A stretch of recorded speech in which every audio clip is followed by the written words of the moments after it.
শীতের অলস সকালের একটা সুন্দর পিকনিক।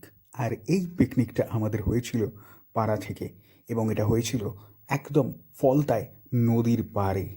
আর সত্যিকারের বলতে গেলে ঠান্ডাটা নভেম্বর মাসে খুব ভালোই ছিল সেখানে।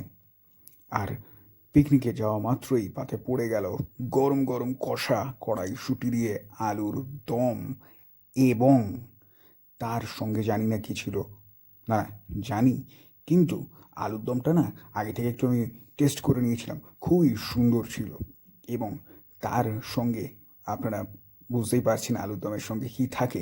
আলুর দমের সঙ্গে ছিল কচুরি, হ্যাঁ, কচুরি ছিল।